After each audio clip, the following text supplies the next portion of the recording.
안철수 탐구 두 번째, 위험한 메시아입니다.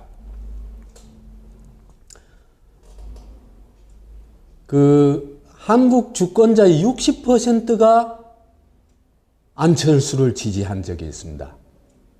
그 다음에 청년의 70%가 안철수에게 열광했던 때가 있습니다.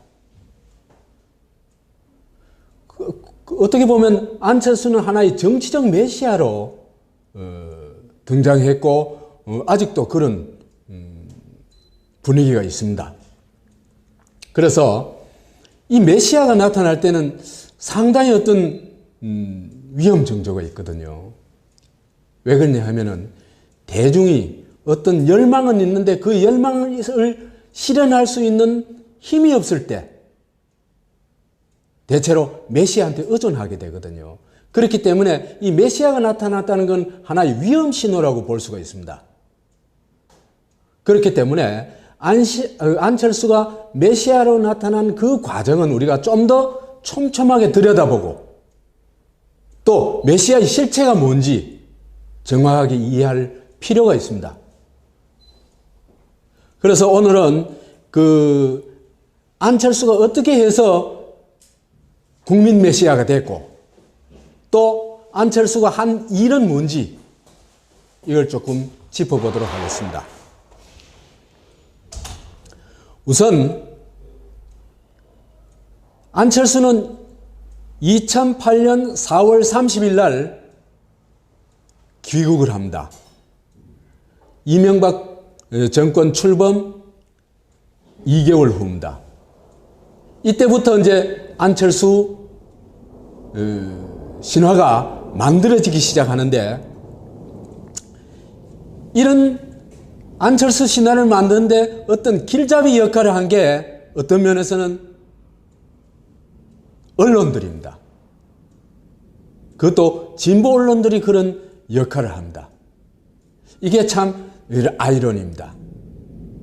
아무튼 4월 29일 날 한겨레에서 안철수 귀국 직전에 미국에서 인터뷰를 합니다. 인터뷰를 하는데 그 인터뷰 내용들이 쭉 훑어보면은 아주 굉장히 어떤 중요한 어떤 의미들을 짚어낼 수가 있습니다. 우선 안철수가 이명박 정권의 황태자가 되겠구나 하는 느낌을 주는 장면들이 좀 있습니다. 안철수는 한나라당 정권에서 서울시장 후보 제안하고 노무현 정권에서 여러 자리를 제안했을 때도 다 거절했던 사람이거든요. 그런데 이명박 정권에 들어와서는 쭉 보시면 아시겠습니다만은 아주 중요한 직책을 6개나 맡습니다. 아마도 이명박 정권을 통틀어 가지고 지위를 이명박 정권의 중요 직위를 이렇게 많이 맡은 사람은 유일하지 않을까 싶습니다.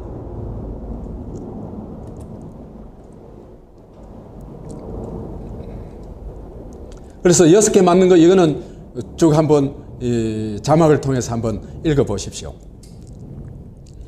그 다음에 안철수 인터뷰 중에 이런 얘기를 합니다. 그러니까 2007년 말부터 카이스트 석자 교수 자리에 대한 교섭이 있었다. 이런 얘기를 합니다. 그러니까 이명박 정권이 이명박이 대통령 당선되자마자 안철수의 그 카이스트 교수 임용이 추진됐다는 얘기가 됩니다.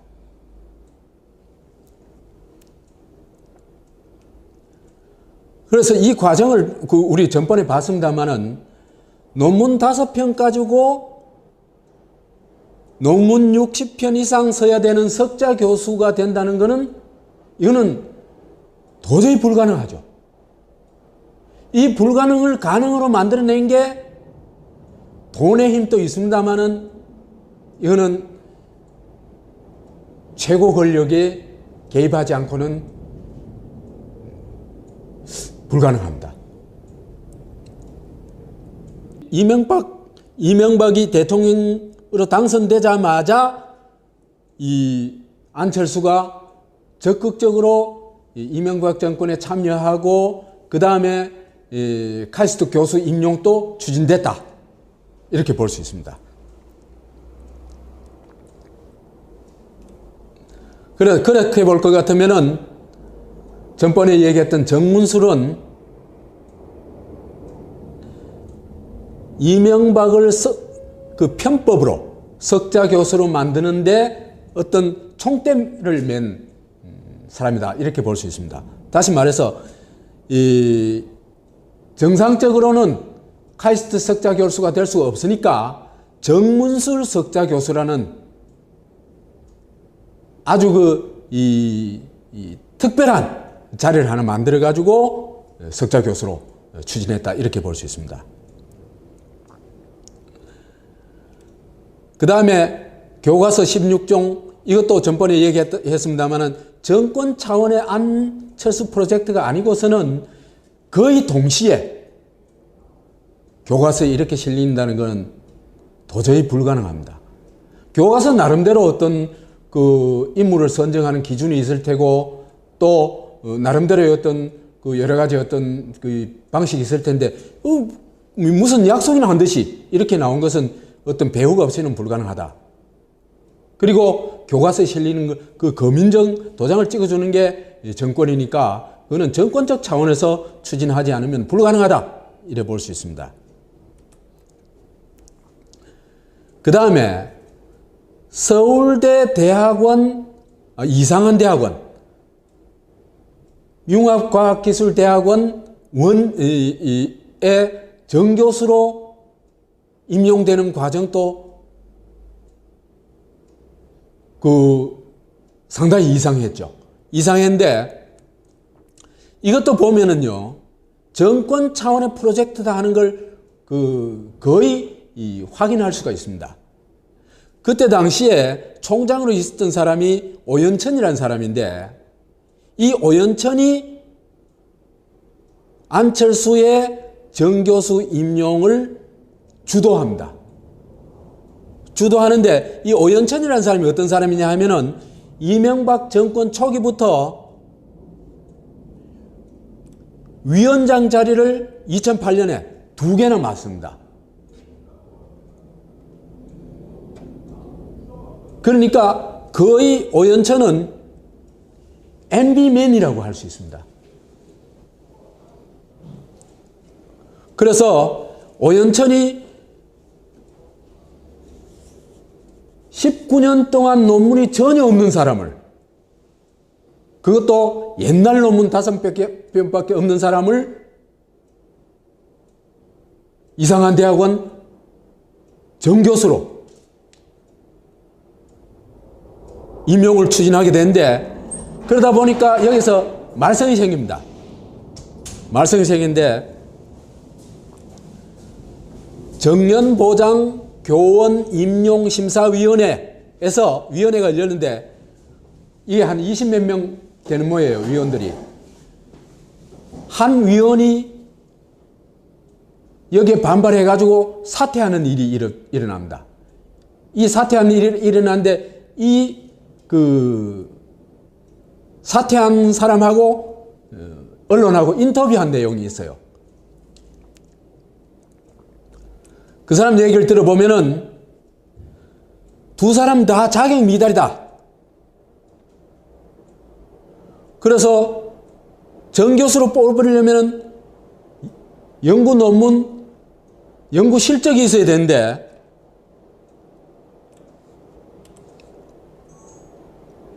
안 원장뿐만 아니라 김미경 교수도 그게 부족했는데 총장이 보장 교수로 밀어붙였다. 그래서 학문적 이유가 아니고 정치적 이유로 이런 식으로 결정하는 것은 용납이 안 된다. 그래가지고 사표를 쓰고 나와버립니다. 이 과정을 보면요, 참 슬퍼집니다. 뭐냐면 이분의 용기도 참 훌륭하지만은 20여 명 교수들이 이 말도 안 되는 조직 범죄를 저지르는데 단 한 사람밖에 거부자가 없었다는 게 놀랍지 않습니까? 우리나라 최고의 대학에서, 우리나라 최고의 교수들이 모여가지고 이런 조직 범죄를 저지르고 있다는 게 저는 참 슬픕니다. 그런데요, 이건요, 그래도 서울대학교이기 때문에 한 명이라도 이렇게 거부자가 나올 수 있었다는 겁니다. 어떻게 보면요, 이 대목이 더 슬픈데요, 정권에서나 재벌에서나 조중동에서나 사립학교에서는요, 조직 범죄 거부자가 존재할 수가 없습니다. 이건 제가 굳이 설명을 안 드려도 여러분들 다 느낄 겁니다. 그래서 한국의 1%란, 출세한 1%란 사람들은요, 부모한테 타고났든지 아니면은 이런 조직 범죄에서 혁혁한 공로를 세운 사람들이다. 그런 얘기를 할 수 있습니다. 이게 오늘날 우리가 겪고 있는 헬조선의 핵심적 문제이다. 이렇게 볼 수 있습니다.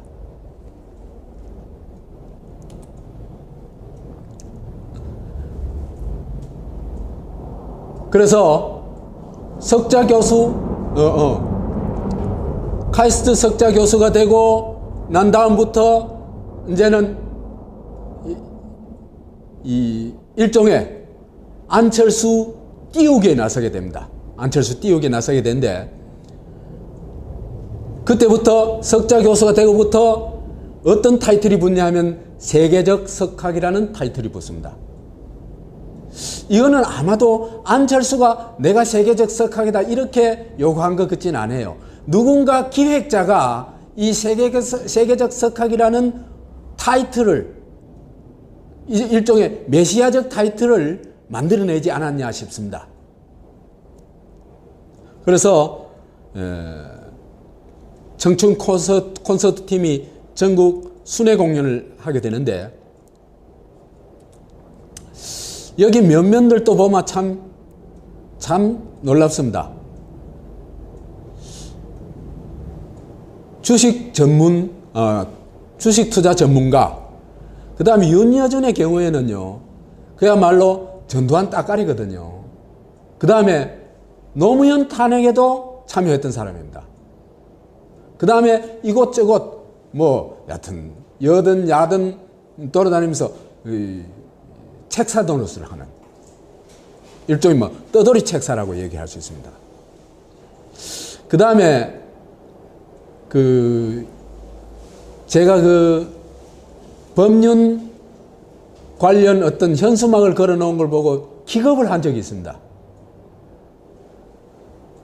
즉문즉설 공개 강연, 공개 모임 현수막을 붙여놓는 걸 보고 제가 깜짝 놀랐어요. 야, 하나님이 나타났구나.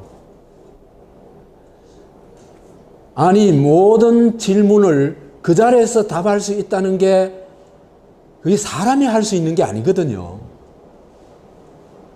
그런데 그 답한 내용을 제가 좀 추적을 해봤어요. 추적을 해봤더니 역시 하나님 말씀이 맞아요. 이 사람은 또 뉴라이트 준비위원회 때 참여해가지고 일종의 뉴라이트 이 모임에 중요한 역할을 하는 분입니다. 이래 보니까요, 감이 잡혀요. 이 팀이 뭐 하는 팀인지.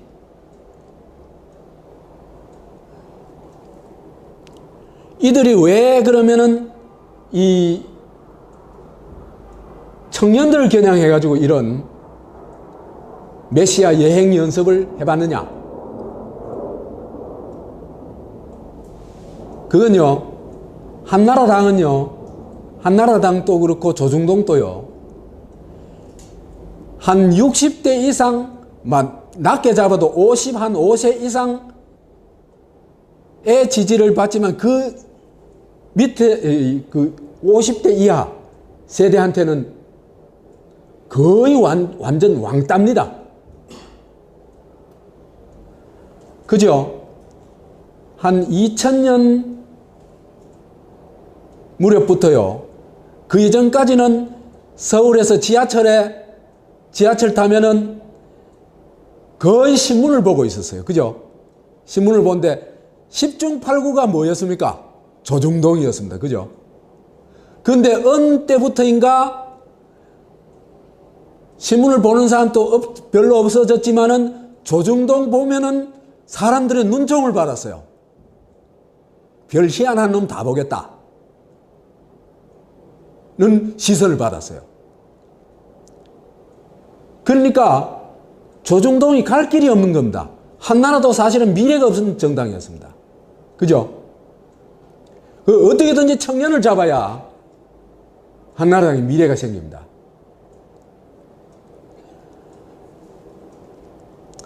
그런 데 있어 가지고는 안철수가 안성맞춤이죠.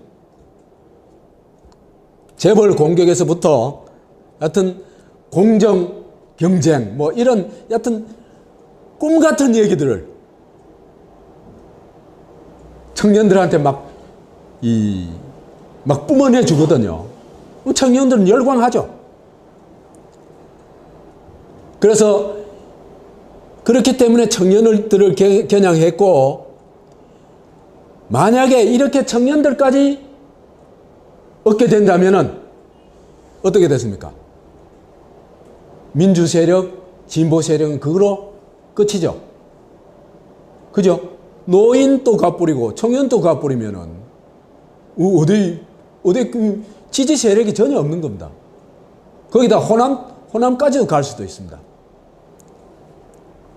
그래서 노인에다 청년까지 얻어버리면은 매국 독재 세력, 뉴라이트 세력이 영구 집권이 가능합니다. 그렇기 때문에 전국 순회를 하면서 안철수를 앞세워가지고 청년층 공략을 해야 합니다. 이런 걸 이제 한 방에 전국적으로 터뜨려준 게 무릎팍도사죠. 그래가지고 그 무릎팍도사에서 온갖 신화적인 얘기들 다 뿜어냅니다. 도저히 저런 사람이 어떻게 우리나라에 있었냐.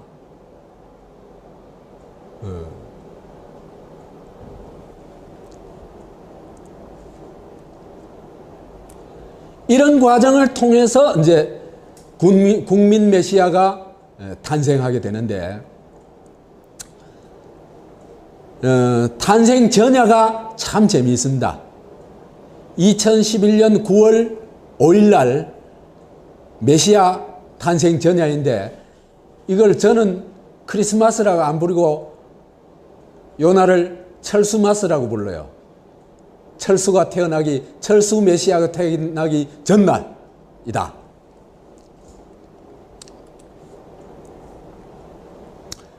어떤 일이 일어났냐 하면은, 이때도 그죠? 진보 언론이 완전히 안철수 등장 음악을 그죠? 쫙 틀어줍니다.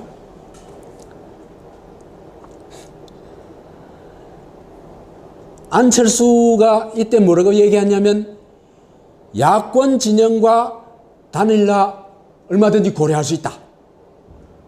이렇게 얘기를 합니다. 9월 5일 날 처음으로 그런 얘기를 합니다. 그 다음에는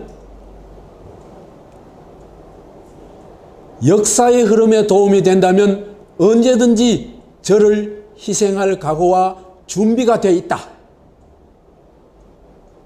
그 희생이 서울시장 출마라는 역할을 담당하는 것인지, 박원순 변호사 같은 준비된 분에게 양보하는 역할을 맡는 것인지 지금 고민 중이다.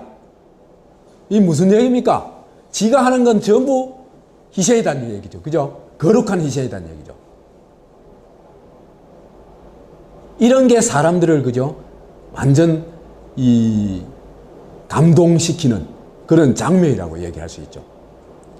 이래 되면 이제 할렐루야 얘기가 나옵니다.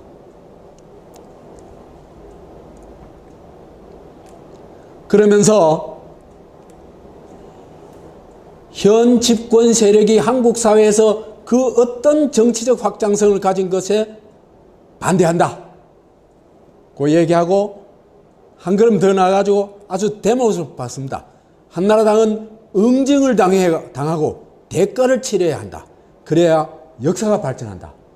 이래 아주 반한나라당 선언을 합니다. 그 이제 반한나라당, 반집권 세력의 기수가 됐죠. 그죠? 9월 5일 날 요게 메시아 탄신 전야의 이 모습입니다. 이런 걸 연출을 합니다. 이걸 보면요, 참 놀랍지 않습니까? MB 스타 아닙니까? 그죠?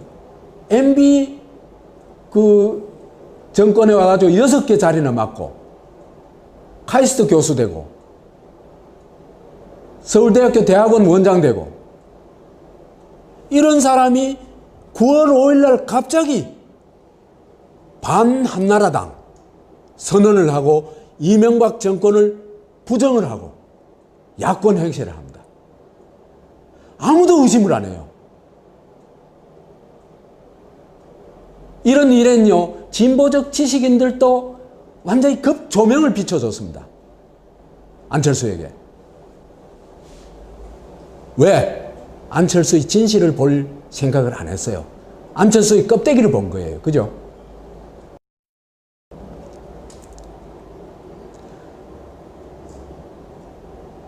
그래서 이 양보쇼를 하면서, 왜 양보쇼인지는 조금 이따 나옵니다. 양보쇼를 하면서 예수 코스프레를 합니다. 그죠? 위대한 희생을 집으로 막 토해내죠. 그죠? 남들이 정말 대단한 희생이다 이렇게 해야 되는데 집으로 위대한 희생을 막 발설을 막 합니다. 이게 한국의 모습이거든요. 그 다음에 고난의 십자가진처럼 그 서울시장 후보 양보하는게 무슨 고난의 십자가를 지는 거예요.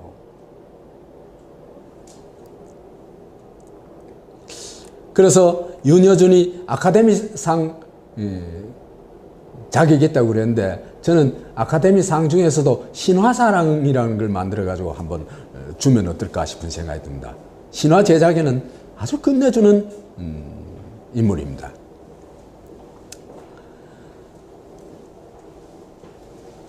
그래서 새정치 메시아 탄생 전야의 언론은 할렐루야를 부릅니다. 특히 진보 매체를 아주 교활하게 활용을 합니다. 그런데 이 과정을 다 아는 사람이 있어요. 이 과정을. 윤여준입니다. 그래서 윤여준이가 좀 나섰단 말이에요. 그죠? 나서가 뭐라겠냐면 제3당을 창당할 수도 있다 이래 얘기를 했거든요. 그러니까 안철수가 윤여준을 어떻게 하냐면요, 이 안철수가 윤여준을 윤여준에 대해서 공개적으로 한 얘기를 보면은 안철수의 인격이 나와요. 윤여준이 안철수보다 한 20살 많을 거예요. 20살. 그래서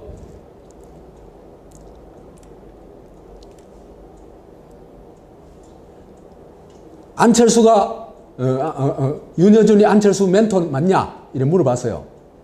물어봤더니 안철수는 개인적으로 따로 윤여준을 만난 일은 없었다. 솔직히 석 달 전 윤여준을 처음 뵙기 전까지는 이런 또 몰랐다. 그분이 제 멘토라면 제 멘토 역할을 한 사람은 한 300명 정도 되고, 김여진이나 김재동도 제 멘토라고 할 수 있다. 까란뭉개도 그죠? 완전히 한 15층에서 그죠? 주 던져버린 거죠. 그죠? 이렇게 이 얘기 무슨 얘기입니까? 에? 윤여준, 당신 나하고 동격 아니야. 깝죽대지 마. 너 그러면 다쳐. 어디 감히 말이지. 이 얘기입니다. 아닙니까? 느낌이 확 오죠? 그러니까 윤여준이 입 싹 닫아봅니다. 윤여준이라는 사람은 전두환 따까리 했던 사람 아닙니까? 그죠? 상전을 모시는 데는 탁월한 능력을 가진 사람이거든요.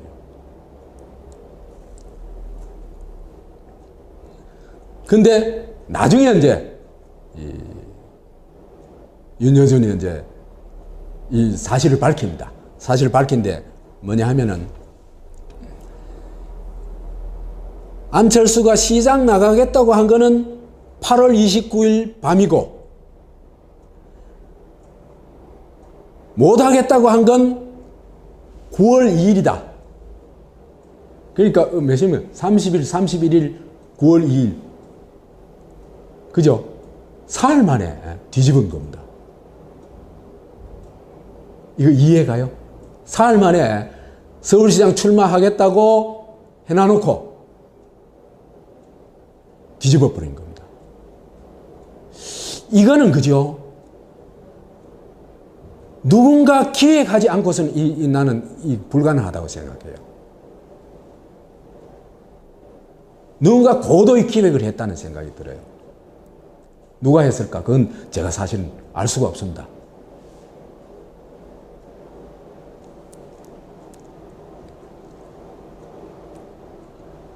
근데 이제 9월 2일 날 출마 안 하기로 결정해놔놓고, 그 내부 윤여준하고 그 사람들한테는 출마 안 한다 결정해놔놓고는 그때부터 본격적으로 쇼를 벌리기 시작합니다.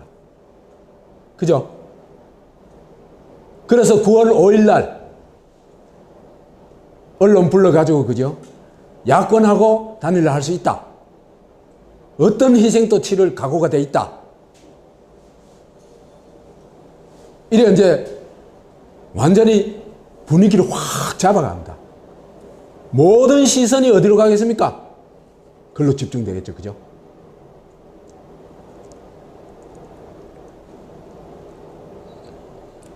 (8월 29일에서) 9월 2일 사이에, 4일도 아닙니다.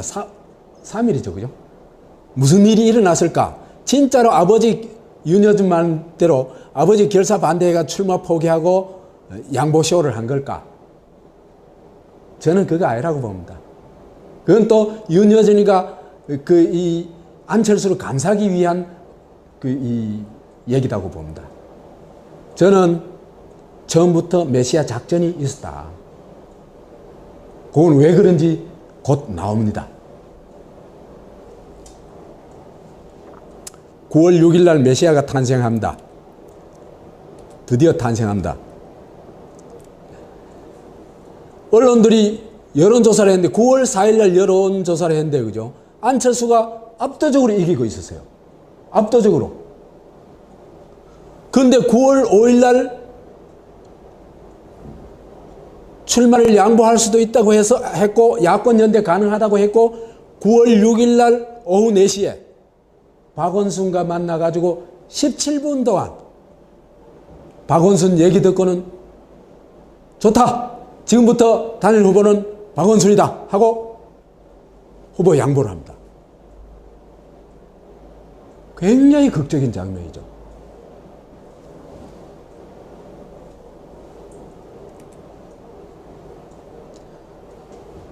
이렇게 볼 것 같으면요, 왜 박원순을 택했냐는 거거든요.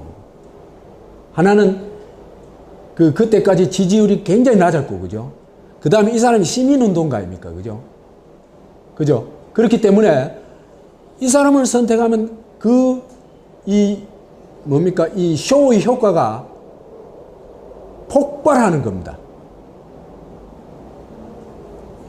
그래서 박원순을 메시아 선택의 조연으로 선택했다. 이렇게 볼 수 있습니다. 그래서 50%가 5% 후보에게 서울시장 후보직을 양보하는 거룩한 양보를 시연을 해 보이는 겁니다. 사실은 9월 2일 날 출마 안 하기로 딱 결정을 해놔놓고 이런 쇼를 벌인 거죠. 그죠? 그렇게 됨으로써 이제는 세계적 석학 신화로부터 한 단계 더 업되어 가지고 국민 메시아로 태어납니다.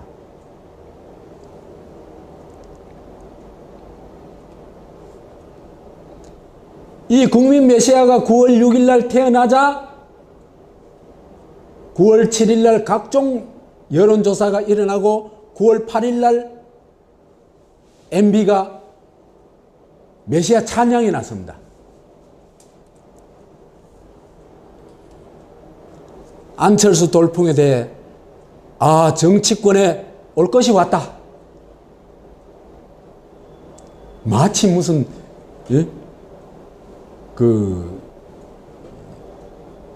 구세주가 나타난 듯한 그런 표현을 합니다. 그래서 이제는 스마트 시대가 왔다. 이게 그죠? 9월 8일 날 추석맞이 특별기획 이명박 대통령과의 대화를 해요.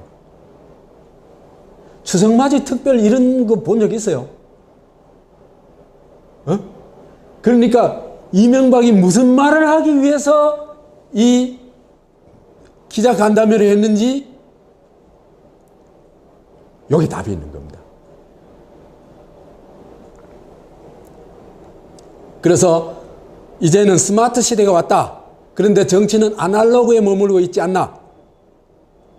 이건 안 된다. 그래서 그러한 국민들의 변화적 욕구를 한몸에 받고 안철수가 나타난 거다. 그래가지고 안철수를 뭐로? 새정치 메시아, 국민 메시아로 확 띄웁니다. 대통령이 나서가지고.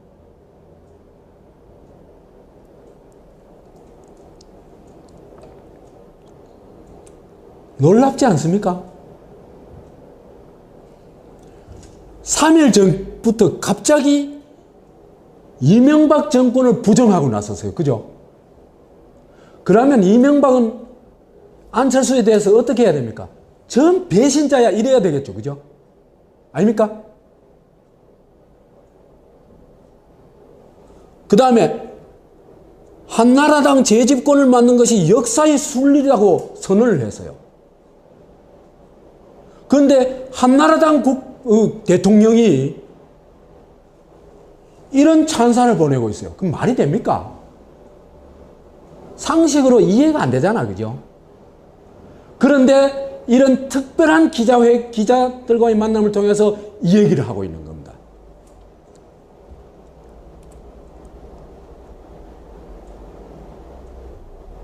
그런 안철수를 MB가 스마트 정치의 선구자로 찬양하고 국민 메시아로 띄웠다.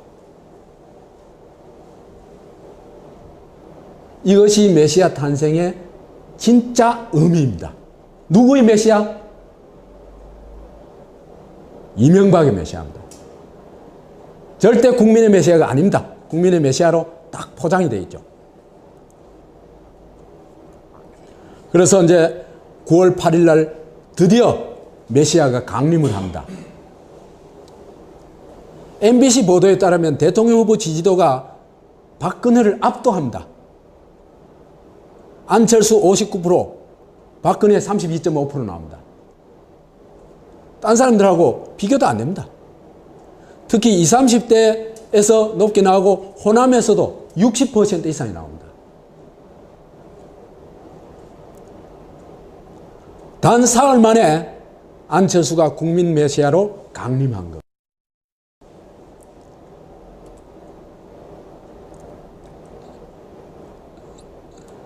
근데 여기에서 머물지를 않았어요.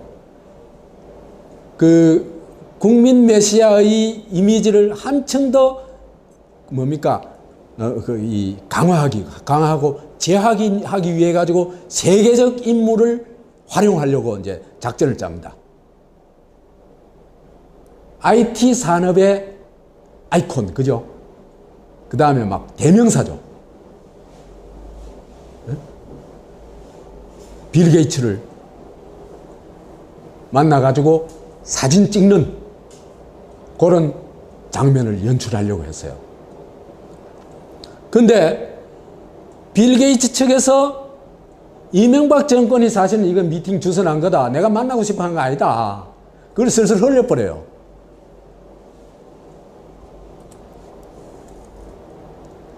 그 다음에 안철수가 갈 때 이명박의 최측근인 곽승준이라는 사람이 있죠. 그죠? 그 사람하고 비행기 동석을 했다 그래요. 동행했다 그래요. 물론 뭐 서로 딴 일 보러 간다고 얘기했지만은. 근데 막상 사진이 안 나왔어요. 이거 굉장히 중요한데, 그죠?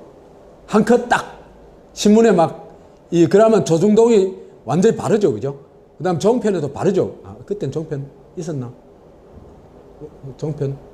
그건 잘 모르겠네. 여튼, 그런데 빌 게이츠 측에서 사진 촬영을 거부했는지 또는 공개를 거부했는지, 여튼 안철수 연구소의 해명은 사진 공개하지 말아달라 그랬다. 찍긴 찍은데. 그래 얘기를 해가지고 그걸 정말 아쉽게도 사진을 공개를 못 했어요. 그 다음에 이 과정을 보면 안철수 연구소에서 한 얘기를 보면요.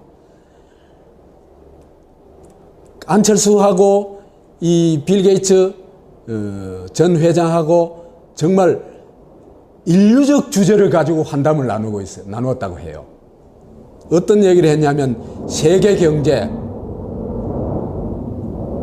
저소득층 구제, 저개발국가 원조, 정보통신 산업 등 다양한 주제에 대해서 환담을 나눴다. 국가 원수들끼리 모여가지고도 이런 주제 가지고 얘기 잘 안 하겠죠, 그죠? 이런 어마어마한 주제를 같이 환담을 하고 난 다음에 사진을 찍었는데 그 사진 공개하지 말라고 그랬다. 그 말이 됩니까?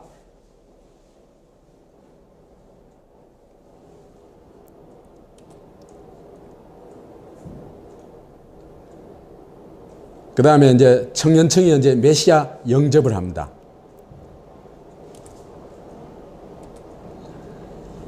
(2012년) 초에 3,000명, 20, 30, 40대 3,000명 여론조사를 해봤더니 대선에서 안철수를 지지하는 사람이 68%예요. 박근혜는 18%예요. 게임 끝났죠? 그죠?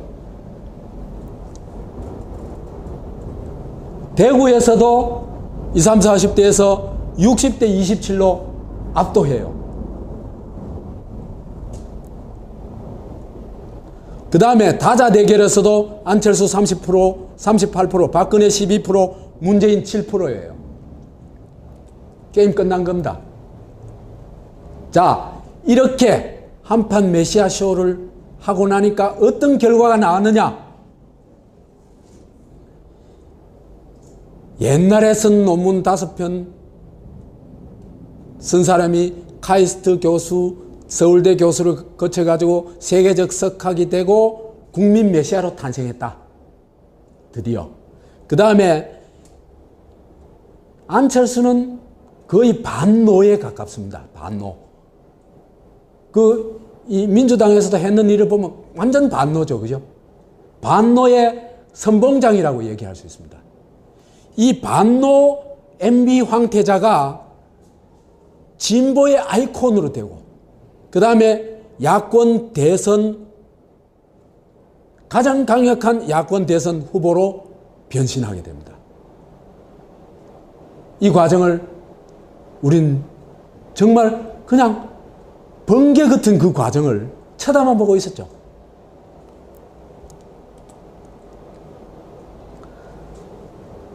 그래서 우리는 안철수가 정말 어떤 사람인지 찾아봐야 됩니다. 제대로 이해를 해야 됩니다. 왜? 이건 국가의 운명이 걸린, 미래가 걸린 문제이기 때문입니다. 첫 번째로 발견할 수 있는 것은 안철수가 거짓말을 참 너무나도 잘하고 있다는 겁니다. 아주 수준급의 거짓말을 하고 있다. 거짓말을 보니까요, 크게 두 가지 거짓말을 해요. 하나는 뭐냐면, 자기를 정당화하고 미화하고, 그죠? 그 다음에 이 서민 코스프레를 하고, 이런 이 거짓말들입니다. 이런 거짓말, 정당화 거짓말을 일단 잡아봤어요.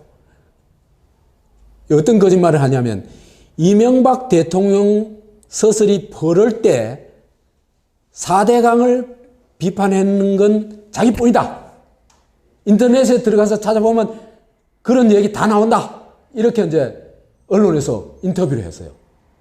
그래서 짓궂게도 오마이뉴스에서 이걸 진짜 검증을 해봤어요. 내부에 검증을 해봤더니 2007년부터 2011년 이 관련해서 총 588건을 발견해가지고 그걸 검증을 해봤더니 4대강에 대한 비판은 단 한마디도 없습니다. 그러니까 뻔한 거짓말 있잖아요. 그죠? 누구든지 조금만 의심을 가지고 찾아보면 확인될 수 있는 거짓말을 이렇게 아무렇지도 않게 하고 있다는 겁니다. 이런 자기 정당화 미화를 위한 거짓말은 정말 수도 없이 많은데 몇 가지 조금 보도록 하겠습니다. 자기 엄마 아파트 살고 있으면서 전세를 오래 살아봐서 집 없는 서름을 잘 안다. 이런 얘기를 하죠. 그죠? 그 다음에 단란주점 아니야. 그러니까 술을 원래 못 마시고 여자어머니 배석하는 술집 자체를 몰라요. 그 다음에 2004년도 CEO 안철수 지금 우리에게 필요한 것은 이란 저서에서 자기 회사에서는 친척은 한 명도 안 썼다. 이렇게 얘기를 합니다. 그런데 조사를 해보니까 부인, 동생, 김우현, 장인 이런 사람들이 이사, 감사로 있었어요. 그러니까 남들을 바보로 여기는지 아니면 습관성인지 아니면 리플리 증후군 같은 병인지 그건 모르겠어요.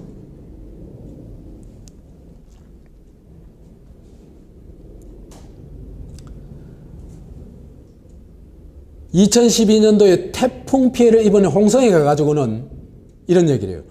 저희 장인께서도 농사를 지으시는데 이번 태풍에 비닐하우스가 피해를 입었는데도 가보지 못해 가슴이 아픕니다. 이래서면 이런 것 같으면 농사를 한 10,000평쯤 지은데, 그죠? 비닐 하우스 농사 지은데 그게 다 엎어져가지고 정말 처참한 그런 광경을 떠올리게 되죠. 그죠? 그런데 안철수 장인요, 양조장을 해는 거예요. 시골에, 옛날 시골 부자는 그죠? 부자의 대명사가 양조장 하는 사람들입니다. 사업에 성공해가지고 여수 국제 로타리 클럽의 총재를 2번이나 한 사람이에요. 이 사람이 현재 집에 텃밭이 조그마한 게 있었던 모양이에요. 동네 사람들 정언이에요. 그 손바닥만한 텃밭 한다고 이걸 농사를 짓네, 그 다음에 가슴이 아프네, 비닐하우스가 어떻게 됐네, 이런 얘기를 하는 겁니다. 난 진짜 병적인 것 같아요.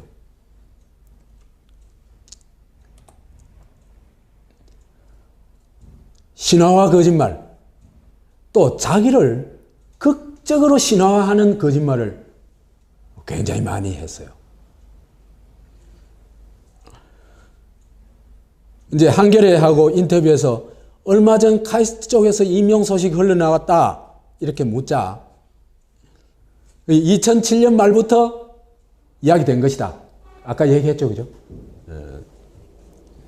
업계 전체를 위해서 도움이 되는 일을 하고 싶어서 여기 왔다. MBA를 하게 된 것도 그것 때문이고 경영자 과정을 마음 편히 들을 때랑 학위 과정을 해보면 교수님들 눈빛부터 달라진다. 학생을 잡으려고 한다. 열심히 공부하게 된다. 시험도 치고 프로젝트도 하고 괴롭힌다. 이렇게 얘기를 해요. 근데 이게 그죠? 알고 보니까 뭐냐 하면은 우리나라의 그 최고위 과정 하는 게 있죠. 그죠? 특히 이거 제일 많이 하는 데가 어딘지 아세요? 고려대 연세대입니다. 그 학벌, 그게 이름이 필요하거든요. 그죠?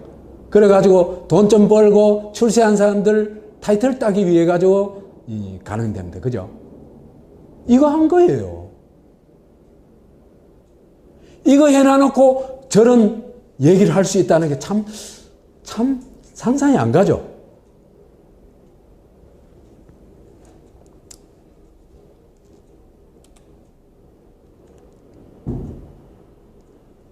정규 과정이 아닌 최고 경영자 과정이다. 기업체 임직원이나 고위층 단기 교육 위한 단기 교육이다. 그 다음에 이 신의진에 의하면은 이거는 뭐 신의진뿐만 아니라 뭐 이건 상식이에요. 다 알만한 사람은 이건 다 알아요. 그죠? 학비가 1년에 한 1억쯤 든다. 뭐 여기 여러 거 찾아보면 2억 든다는 사람도 있고 여하튼 뭐 굉장히 많이 든다는 건 확실합니다. 그죠? 그러니까 황제 유학을 한 겁니다. 그죠? 그래 놔놓고는 안철수 홈페이지, 저서들, 서울대 이상한 대학 원장 시절 홈페이지 이런 데는 전부 공학 석사, 경영학 석사를 한 것처럼 표기해 놨어요. 그런데 그래 표기 안 한 데도 있어요. 어디냐? 서울대학교 이상한 대학원 임용될 때는 그대로 썼어요. 왜? 거기는 가짜 쓰면 안 되겠죠. 그죠? 이 사람 멀쩡한 건 틀림없어요. 그죠? 그래서 이상한 대학원에서는 요렇게 EXMSE, MBA for Executive Program 이라고 정확하게 있어요. 요거 출신이라고. 지금 아까 그 얘기를 보면요. 황제 유학을 해놔놓고는 예수의 고행을 연상케 하는 거죠. 그런 걸 자기 입으로 막 발설을 하죠. 한국 산업중흥의 역사적을 사명을 띠고 미국의 최고의 과정을 공부했는 그런 인물이 되는 겁니다. 이런 신화적 거짓말이 참 많아요. 천재 에디슨 신화 흉내내는 거. 미켈란젤로 잡는 백신을 만드느라 밤을 새고 200열차를 타고 훈련소 가보니까 가족한테 연락 안 하고 왔더라. 이런 얘기를 해요. 물박도사에서. 근데 미켈란젤로 바이러스는 91년 4월에 최초로 발견돼요. 그러니까 입대학 이후에 발견된 거예요. 나오지도 않은 미켈란젤로 바이러스를 연구했다고 그래요. 그 다음에 입대했을 때 입영열차는 그죠? 없었어요. 85년도에 폐지됐다가 98년도에 입영열차라는 게 부활해요. 그 다음에 그 부인이 서울역까지 배웅해줬다는 얘기를 해요. 그러니까 한 거짓말에 거짓말이 몇 개나 들어있습니까? 3개나 들어있습니다. 이건 정말 천재죠.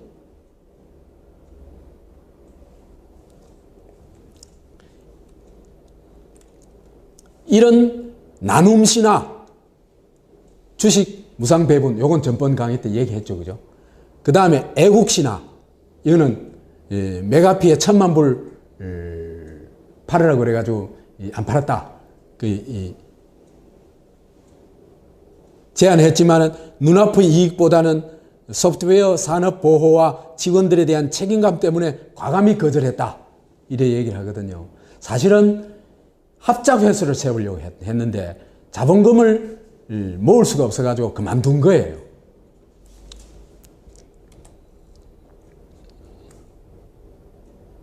근데 이 메시아는 사실은 상당히 무서운, 저만 무서움을 느꼈는지 모르겠습니다. 무서운 메시아라는 걸 느꼈어요.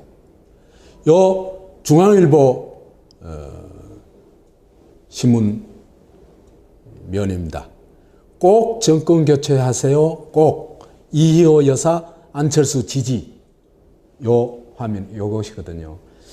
이게 어떻게 만들어졌는지 추적해 보면, 그 다음에 이 문제를 어떻게 풀어가는지 추적해 볼 것 같으면요, 이 메시아는 보통 메시아가 아니에요.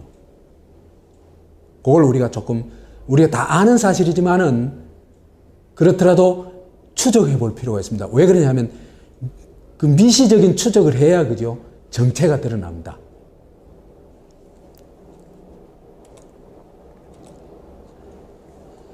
이희호 여사 안철수 지지 이 신문 보도가 난 게 1월 6일입니다. 1월 4일 날 제가 그 사람이 누구이든 존칭은 쓰지 않기로 합니다. 왜 그러냐면요, 우리나라의 호칭은 그죠? 너무나 차별적이에요. 그렇기 때문에 호칭 자체를 이렇게 그죠? 교수님, 장관님, 그 다음에 누구씨, 그 다음에 최상천 이렇게 부를 때 그죠? 거기에 이미 차별이 너무나 심각하게 내포되어 있어요. 그렇기 때문에 공정한 이해가 불가능합니다. 이런 차별의 용어를 쓰게 되면. 그렇기 때문에 그 사람이 누구든 저는 이 호칭을 생략하고 얘기하도록 하겠습니다. 그 조중동에서 일제히 그죠? 이희호가 안철수 쪽에 기울어졌다. 이렇게 보도를 했어요. 뭐를 근거로 했냐면, 이희호가 안철수 만난 건 20부이고, 문재인 만나는 8부이다. 봐라 말이야. 게임 끝난 거 아니냐. 이런 보도를 한 겁니다. 근데 그런 보도를 아주 제압해버린 보도가 1월 6일 요 보도입니다. 그죠? 이희호 여사가 안철수를 지지했다. 이렇게 아예 딱 못 박은 겁니다. 그래서 이제 김홍거리가 이거 아닌데 말이야. 이건 아니야. 김홍거리는 이 과정을 거의 다 제대로 알고 있는 것 같아요. 정확하게 알고 있는 것 같아요. 그러니까 이건 아니다. 이건 정말 큰일이다. 이건 막아야 된다. 이렇게 결심을 한 것 같아요. 그래서 김홍거림을 어머님은 안철수 의원의 말씀을 듣기만 하였을 뿐 다른 말씀을 하신 적이 없음을 확인했다. 엄마한테 물어보니까 그렇다더라. 근데 이게 보도가 되니까 이제 들통이 좀 난 거죠. 그죠? 근데 여기에서 안철수의 행동이 정말 놀랍습니다. 안철수는 뭐라고 했냐 하면은 기자들이 묻자 이 여사애가 폐가 될 수 있으니 더 이상 말하지 않겠다. 이렇게 대답을 합니다. 이 말이 무슨 말입니까?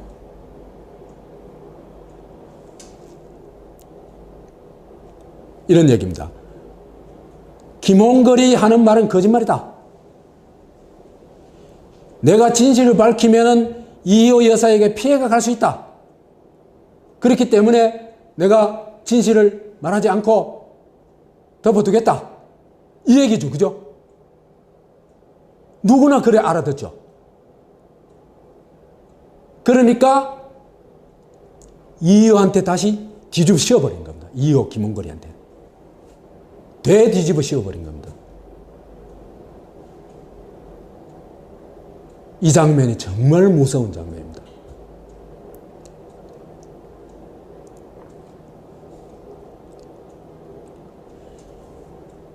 안철수는 단독 회동의 당사자잖아요. 그죠? 그렇죠? 그렇기 때문에 무슨 말이 오갔는지 자기가 가장 잘 알 거 아니에요. 그러니까 날조 보도를 할 때도 입싹 다물고, 그죠? 그 다음에 이렇게 그게 뽀록이 났는데도 이렇게, 참 미안하다 그 얘기 하지도 안 하고 오히려 김홍거리하고 이의호한테 다시 되뒤집어씌워버리는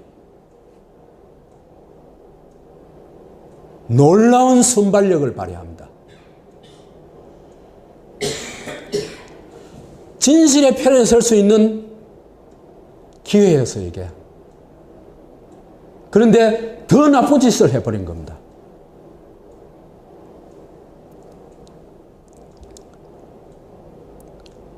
그 다음에 이제 DJ 가신그룹이 요 일이 있고 난 다음에 엿새 후에 대거 탈당을 하는데 이 사람들이 역시 한 얘기가 뭡니까?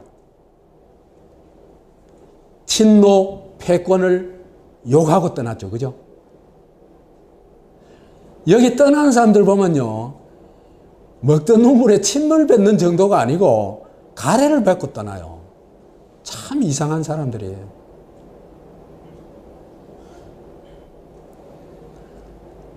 이 헬조선에는, 그죠? 헬조선에 정말 최악의 이 습관이라고 할까, 관행이라고 할까, 이런 게 뭐냐 하면은 마녀사냥입니다. 이 마녀사냥을 당하면요, 저도 마녀사냥을 당하기 시작하면요, 도저히 빠져나올 수가 없어요. 저보고 예를 들어서 민주당에서 돈 받아 먹고 저짓 한다. 이래 마녀사냥하기 시작하면, 그죠? 조중동에서 그래 나오기 시작해보세요. 예를 들어서 내가 조중동을 왜 이겨내겠습니까? 이길 도리가 없는 겁니다. 이 마녀사장이 변화를 해요. 미군정 때부터 군사정권 때까지 한 40년간은 빨갱이 사냥을 하죠. 그죠? 빨갱이 사냥 진짜로 많이 죽였죠. 한 100만 죽였죠. 그죠? 그 다음에 고문하고 학살하고 했죠. 그 다음에 두 번째, 이제는 민주화가 좀 되고 나니까 그건 불가능하죠. 그러니까 친북이다, 종북이다 해가지고 그 준 빨갱이로 몰아가죠. 그죠? 그런데 이것도 약해고 떨어져 버렸어요. 천안함 때 그거 해봤죠. 그죠? 해가지고 지방선거에서 막 완승을 거둘 줄 알았죠. 그런데 뚜껑을 열어보니까 완패야. 그죠? 그 종북몰이 안 되는 겁니다. 그죠? 그러니까 이 종북몰이보다 또 다른 어떤 마녀 사냥을 합니다. 그 마녀의 타겟이 누굽니까? 친노 운동권입니다. 그래서 두 새가 뭡니까? 새누리새하고 새정치새, 이 두 새가 친노 운동권을 협공을 하고 있는 겁니다.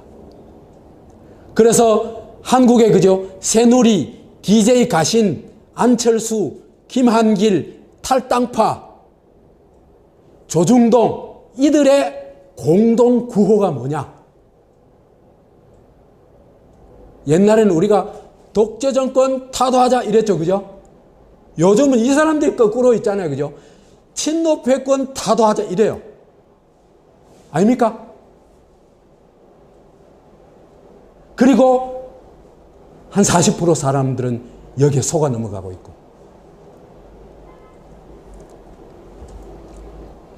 그래서 이걸 도저히 안 되겠다. 이건 막아야 돼. 그래서 김홍거리, 그죠? 이 사태를 아주 가까이서 정확하게 알고 있는 사람일 거 아닙니까? 그죠?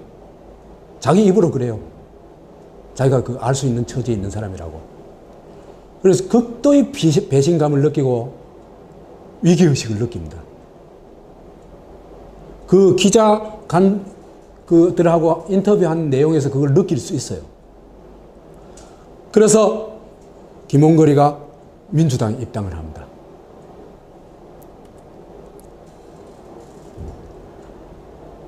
김홍거리 이런 얘기를 합니다. 더불어민주당은 아무리 당명이 바뀌어도 김대중 정신과 노무현 정신이 합쳐진 60년 야당의 정통 본류이다. 이 얘기를 왜 얘기하는 겁니까?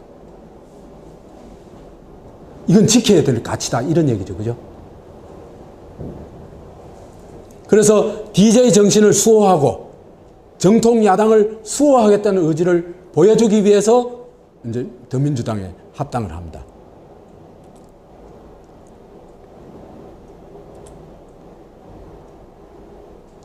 그 다음에 이 비밀 녹음했던 게 1월 25일 날 월간 중앙 쪽에서 공개를 합니다. 그것도 사실은 정확하지 않아요. 소스가. 어디서 누가 공개했는지는 사실 지금까지도 아직 정확하지는 않습니다. 여하튼 공개가 됐어요. 그래서 이 공개된 것을 보면은 이희호의 얘기를 날조했는 게 이제 확인이 됩니다. 없는 얘기를 창작을 한 겁니다.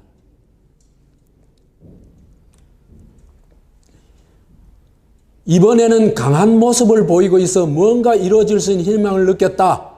꼭 안철수가 주축이 돼 정권 교체를 하시라고 얘기했다. 올해 총선에서도 많은 숫자 의석을 가져가야 한다. 누가? 안철수가. 그러면서 지난 대선 때 내가 안철수를 좋아했다. 단일화 과정에서도 많이 좋아하고 응원했다. 근데 막바지에 후보를 내려놓는 거 보고 안타까웠다. 조금 강해졌으면 했는데 그런 아쉬움이 있었는데 이번에는 강한 모습이 보여서 희망을 느꼈다. 이건 보통 지지가 아니죠. 그죠? 열렬한 지지죠. 그렇죠. 그죠? 이 열렬한 지지를 안철수 측에서 만들어냅니다.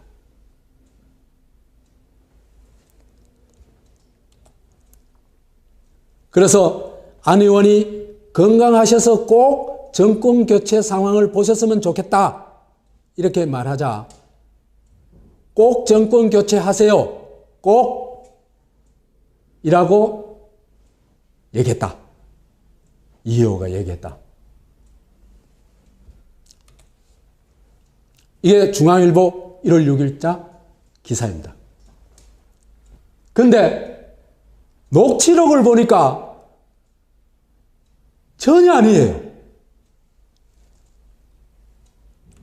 녹취록에는 어떻게 나왔냐면은 내년 대통령 선거에 꼭, 안철수가 내년 대통령 선거에서 꼭 정권 교체 하겠습니다. 그리고 저는 꼭 정권 교체가 되도록 미랄이 되겠다는 마음입니다. 아까는 없었죠? 요거 속 빼버린 겁니다. 그 다음에 꼭 그렇게 하세요. 했는데 사실은 꼭, 아까 앞에서는 꼭 정권 교체하세요. 꼭 또 나오죠. 그죠?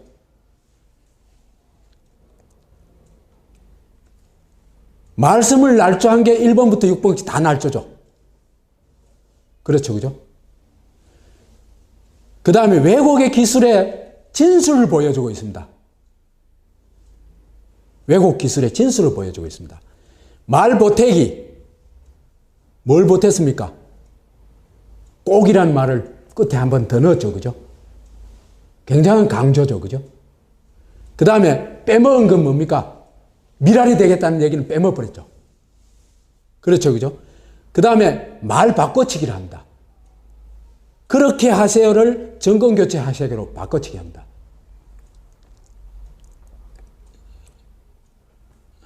그래 되면은 이게 어떻게 바뀌냐 하면요. 아까 녹취록을 보면요. 꼭 네가 나서지 말고 너는 정권교체 미랄이 되라. 이 얘기죠. 아니에요? 이희호가 말한 거는 바로 이겁니다. 그런데 아까 요런 그 날조를 하고 바꿔치기를 하는 게 어떻게 됐냐면 꼭 당신이 대통령 되어서 정권교체 이루세요. 꼭 이 얘기로 바뀌어버립니다.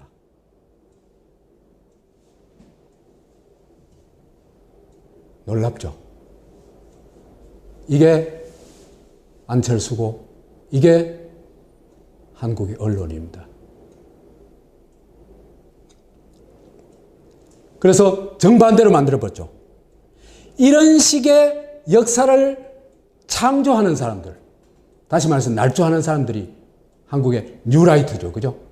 뉴라이트가 이런 식으로 날조하기 시작하면요, 일제시대는 주권을 박탈당한 시대가 아니고, 일제는 일본 제국은요, 우리의 주권을 박탈한 자가 아니고 뭐가 됩니까?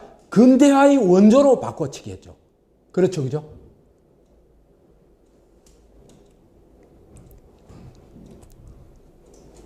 미국은요, 분단의 원흉이죠. 미국이 38선 껐죠. 그건 누구나 다 아는 일입니다. 그 다음에 한국의 방공전선을 딱 구축했죠.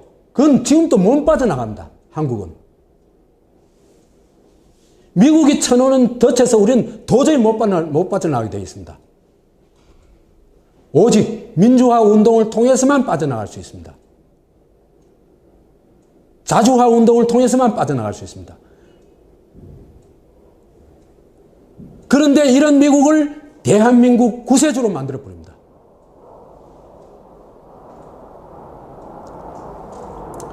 이승만은 한국전쟁 때 100만을 학살한 사람입니다. 주범입니다. 독재자고 4월혁명으로 쫓겨난 인물이죠. 이런 인물을 뭐로 바꿔치기 했냐? 한국민주주의의 원조, 대한민국의 국부로 바꿔치기 합니다. 박정희, 최악의 일본 제국인입니다. 한국 사람 아닙니다. 박정희. 이름도 오카모토 미노루라고 완전 일본식으로 바꿨죠. 남노당 군책을 한 사람이죠. 빨갱이죠. 5.16 일으킨 반국가 수괴죠. 그 다음에 재벌의 국민경제에 빨대 꽂아가지고 빨아먹은 정말 왕빨대죠. 그 다음에 200명을 강간한 강간의 수괴죠. 이런 사람을 이 뉴라이트들이 마사지를 해버리면 뭐가 됐냐 하면은 근대화 혁명가가 되어버리는 겁니다. 이게 한국의 언론입니다.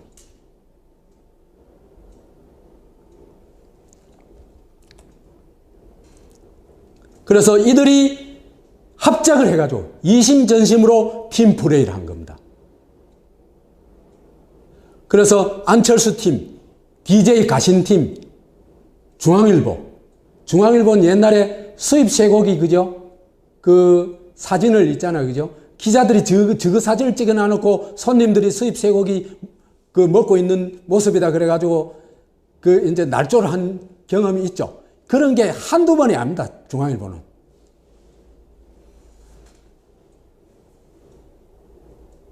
요 이심전심 팀플레이, 이게 뉴라이트들의 팀플레이라 이래 보면 됩니다.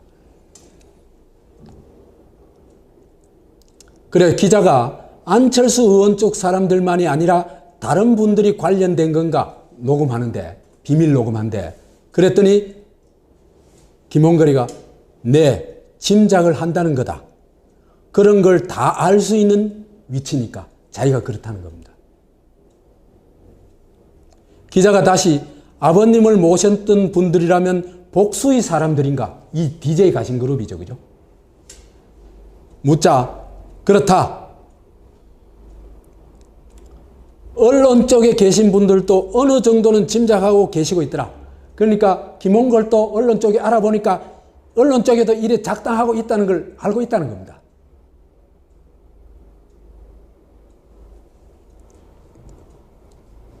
그게 엄청난 비밀도 아니다. 공공연한 그들이 작당해가지고 있는 거는, 팀플레이 하는 거는 그런 얘기입니다.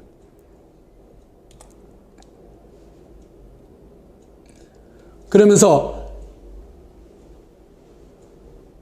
이희호 여사가 문재인 대표에게 전화를 걸어가지고 김홍걸의 입당을 반대했다고 동교동계가 언론에 퍼뜨렸어요. 그런데 이것도 그 반대다. 어머니가 문재인 전 대표에게 전화를 걸어 제가 입당하는 걸 반대하는 게 아니고, 문 대표가 전화를 걸어가지고 이제 대표 그만두면서 인사드리러 가겠다고 했는 건데 뭘 번거롭게 여기까지 오느냐. 뭐 안 오셔도 된다. 이런 얘기를 한 거 가지고 이래 뒤집어 씌운 겁니다. 천재들이죠.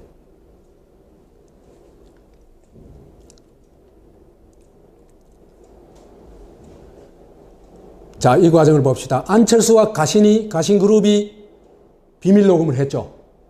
그죠? 그 다음에 안철수와 중앙일보가 날조된 걸 가지고 기사화해가지고 이희호가 안철수를 지지한다고 공개적으로 얘기했죠. 못을 박았죠.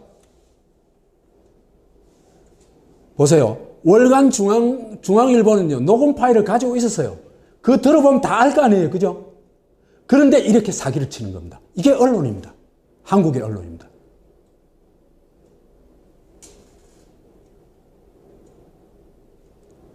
DJ 가신하고 언론하고 또 합작을 한 게 있어요. 뭐냐 하면 DJ하고 노무현을 이간시키는 겁니다. 아까 저거로 딱 드러났죠. 문재인 이 마치 있잖아, 그죠? 김홍거리를 빼가는 것처럼 있잖아, 그죠? 근데 사실은 그래서 반대하는 걸 막 빼간 것처럼 고래 뒤집어 씌웠죠.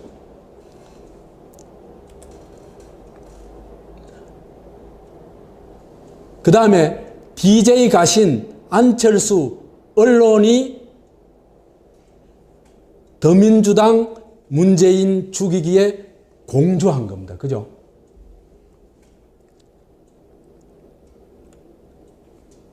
DJ 가신이 탈당해가지고 친노 공격을 했죠. 그러면서 이들이 정권 교체를 위해서 딴 야당을 세우겠다 했는데 그게 안철수지 뭡니까? 그래서 언론은 뭘 지금 강조하냐면 안철수 DJ 호남은 하나다. 이걸 지금 막 밀어붙이는 겁니다. 그죠? 그래서 지금의 야권의 싸움은 안철수 플러스 DJ 플러스 호남 대 친노 패권 더민주당의 싸움이다. 이렇게 야권의 싸움을 공공연하게 부추기고 광고하는 겁니다.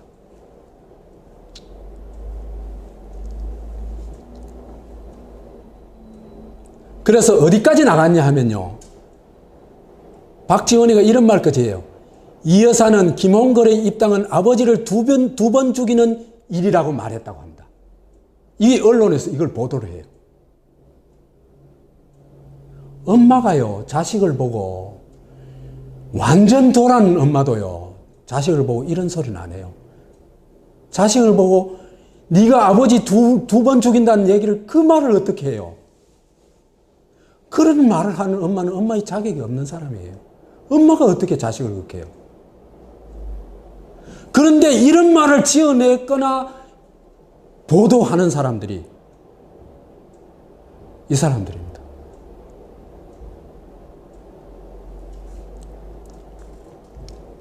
그 다음에 김대중을 또 몰아붙여요. 호남 사람들 사이에서 몰표로 당선시켰는데 호남 발전시키지 않은 김대중 대통령에게 불만이 있는 것으로 보인다. 이래 얘기를 해요. 박지원이가. 입만 열면 DJ 팔아먹는 사람이.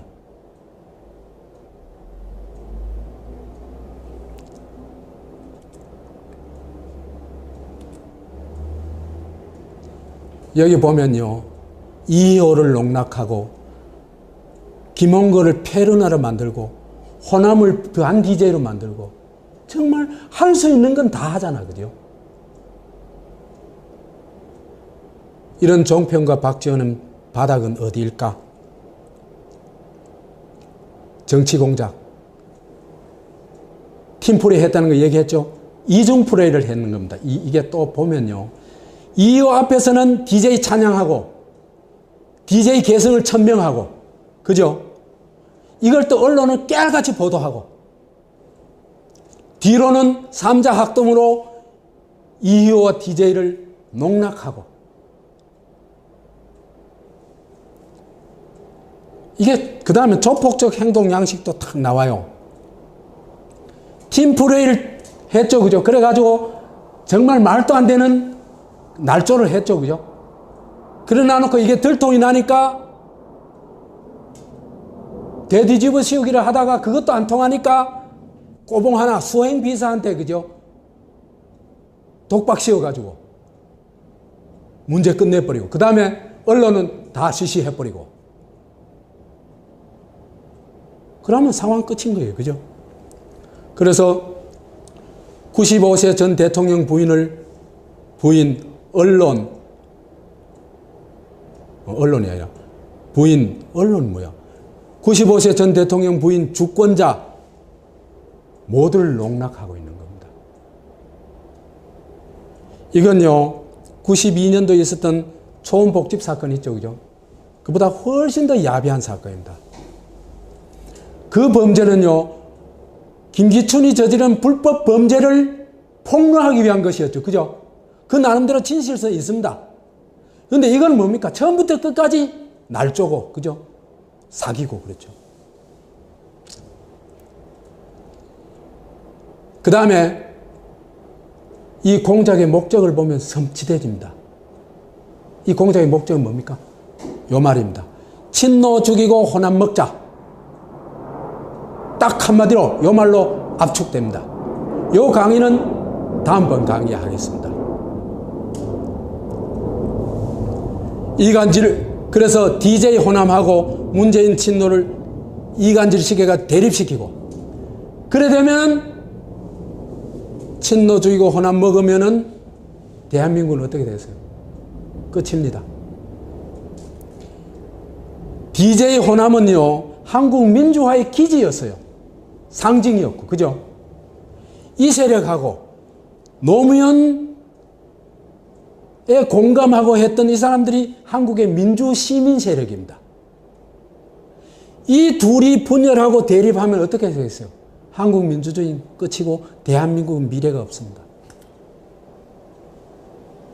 이래 되면은 뉴라이트 영구 집권이 가능합니다.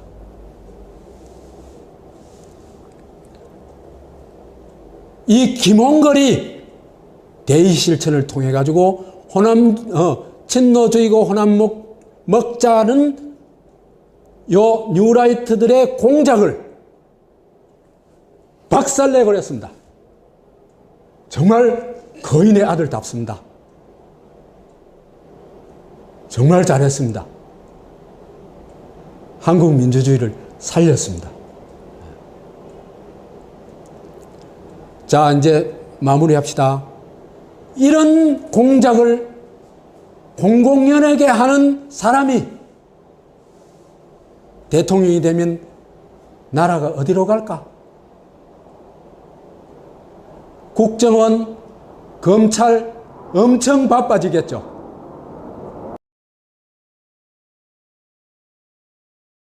불가능하다. 그리고 교과서에 실리는 그 거민정 도장을 찍어주는 게 정권이니까 그거는 정권적 차원에서 추진하지 않으면 불가능하다. 이래 볼 수 있습니다. 그 다음에 서울대 대학원, 이상한 대학원, 융합과학기술대학원 의 정교수로 임용되는 과정도 상당히 이상했죠. 이상했는데 이것도 보면은요, 정권 차원의 프로젝트다 하는 걸 거의 확인할 수가 있습니다. 그때 당시에 총장으로 있었던 사람이 오연천이라는 사람인데 이 오연천이 안철수의 정교수 임용을 주도합니다. 주도하는데 이 오연천이라는 사람이 어떤 사람이냐 하면은 이명박 정권 초기부터 위원장 자리를 2008년에 2개나 맡습니다. 그러니까 거의 오연천은 MB맨이라고 할 수 있습니다. 그래서 오연천이 19년 동안 논문이 전혀 없는 사람을, 그것도 옛날 논문 5편밖에 없는 사람을 이상한 대학원 정교수로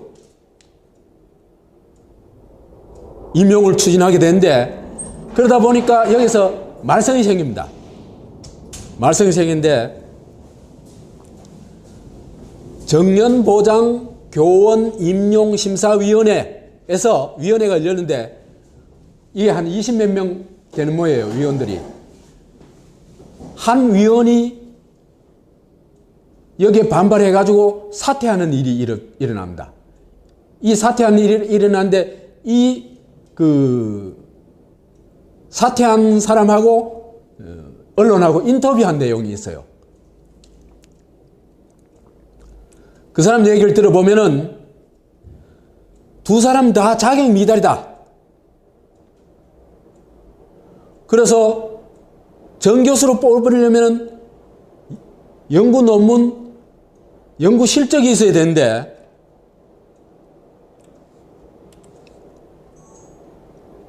안 원장뿐만 아니라 김미경 교수도 그게 부족했는데 총장이 보장 교수로 밀어붙였다. 그래서 학문적 이유가 아니고 정치적 이유로 이런 식으로 결정하는 것은 용납이 안 된다. 그래가지고 사표를 쓰고 나와버립니다. 이 과정을 보면요, 참 슬퍼집니다. 뭐냐면 이분의 용기도 참 훌륭하지만은 20여 명 교수들이 이 말도 안 되는 조직 범죄를 저지르는데 단 한 사람밖에 거부자가 없었다는 게 놀랍지 않습니까? 우리나라 최고의 대학에서, 우리나라 최고의 교수들이 모여가지고 이런 조직 범죄를 저지르고 있다는 게 저는 참 슬픕니다. 그런데요, 이건요, 그래도 서울대학교이기 때문에 한 명이라도 이렇게 거부자가 나올 수 있었다는 겁니다. 어떻게 보면요, 이 대목이 더 슬픈데요, 정권에서나 재벌에서나 조중동에서나 사립학교에서는요, 조직 범죄 거부자가 존재할 수가 없습니다. 이건 제가 굳이 설명을 안 드려도 여러분들 다 느낄 겁니다. 그래서 한국의 1%란, 출세한 1%란 사람들은요, 부모한테 타고났든지 아니면은 이런 조직 범죄에서 혁혁한 공로를 세운 사람들이다. 그런 얘기를 할 수 있습니다. 이게 오늘날 우리가 겪고 있는 헬조선의 핵심적 문제이다, 이렇게 볼 수 있습니다.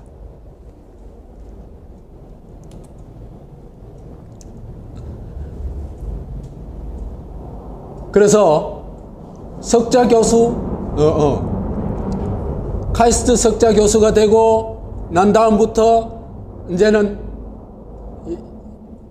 이 일종의 안철수 띄우기에 나서게 됩니다. 안철수 띄우기에 나서게 되는데, 그때부터 석자 교수가 되고부터 어떤 타이틀이 붙냐 하면 세계적 석학이라는 타이틀이 붙습니다. 이거는 아마도 안철수가 내가 세계적 석학이다 이렇게 요구한 것 같지는 않아요. 누군가 기획자가 이 세계적 석학이라는 타이틀을, 일종의 메시아적 타이틀을 만들어내지 않았냐 싶습니다. 그래서 청춘 콘서트 팀이 전국 순회 공연을 하게 되는데, 여기 면면들도 보면 참 참 놀랍습니다.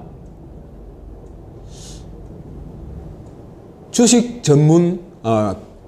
투자 전문가, 그 다음에 윤여준의 경우에는요, 그야말로 전두환 따까리거든요. 그 다음에 노무현 탄핵에도 참여했던 사람입니다. 그 다음에 이곳저곳 여하튼 여든 야든 돌아다니면서 책사 도넛을 하는 일종의 떠돌이 책사라고 얘기할 수 있습니다. 그 다음에 제가 범세력이 한국 사회에서 그 어떤 정치적 확장성을 가진 것에 반대한다 그 얘기하고 한 걸음 더 나아가지고 아주 대목을 봤습니다. 한나라당은 응징을 당하고 대가를 치러야 한다. 그래야 역사가 발전한다. 이래 아주 반한나라당 선언을 합니다.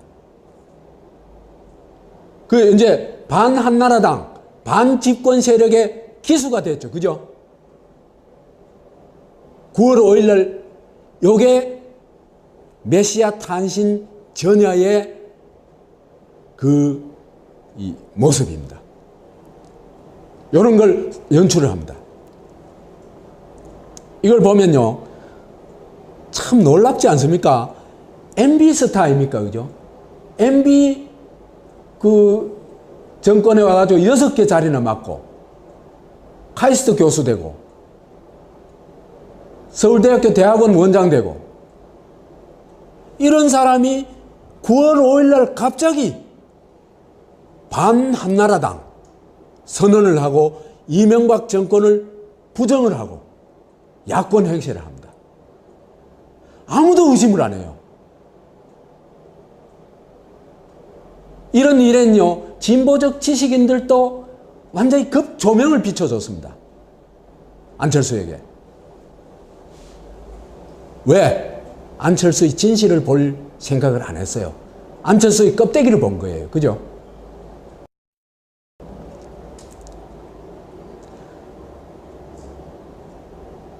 그래서 이 양보쇼를 하면서, 왜 양보쇼인지는 조금 이따 나옵니다. 양보쇼를 하면서 예수 코스프레를 합니다. 그죠? 위대한 희생을 집으로 막 토해내죠. 그죠? 남들이 정말 대단한 희생이다 이렇게 해야 되는데 집으로 위대한 희생을 막 발설을 막 합니다. 이게 한국의 모습이거든요. 그 다음에 고난의 십자가진처럼 서울시장 후보 양보하는 게 무슨 고난의 십자가를 지는 거예요. 그래서 윤여준이 아카데미상 자격이 있다고 그랬는데, 저는 아카데미상 중에서도 신화사랑이라는 걸 만들어가지고 한번 주면 어떨까 싶은 생각이 듭니다. 신화 제작에는 아주 끝내주는 인물입니다.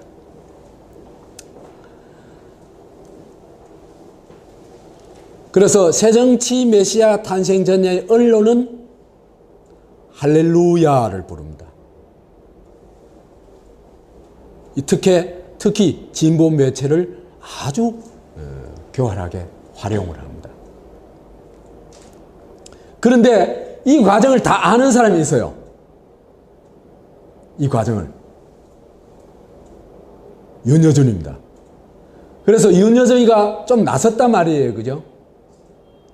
나서가 뭐라겠냐면 제3당을 창당할 수도 있다 이래 얘기를 했거든요. 그러니까 안철수가 윤여준을 어떻게 하냐면요, 이 안철수가 윤여준을 윤여준에 대해서 공개적으로 한 얘기를 보면은 안철수의 인격이 나와요. 윤여준이 안철수보다 한 20살 많을 거예요. 20살. 그래서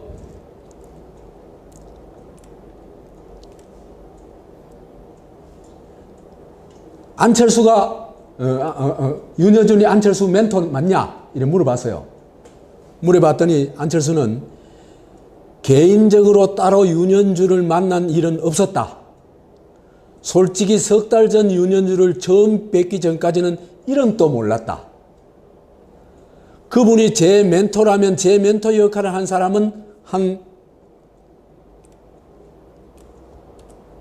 300명 정도 되고, 김여진이나 김재동도 제 멘토라고 할 수 있다. 까랑뭉개도 그죠? 완전히 한 15층에서 그죠? 주 던져버린 거죠. 그죠? 이렇게 이 얘기 무슨 얘기입니까? 에? 윤여준, 당신 나하고 동격 아니야. 깝죽대지 마. 너 그러면 다쳐. 어디 감히 말이지. 이 얘기입니다. 아닙니까? 느낌이 확 오죠? 그러니까 윤여준이 입 싹 닫아봅니다. 윤여준이라는 사람은 전두환 따까리 했던 사람 아닙니까? 그죠? 상전을 모시는 데는 탁월한 능력을 가진 사람이거든요.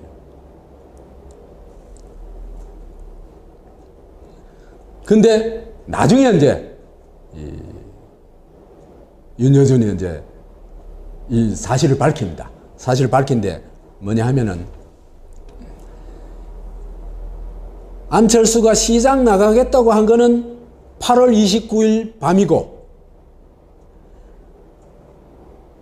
못하겠다고 한 건 9월 2일이다.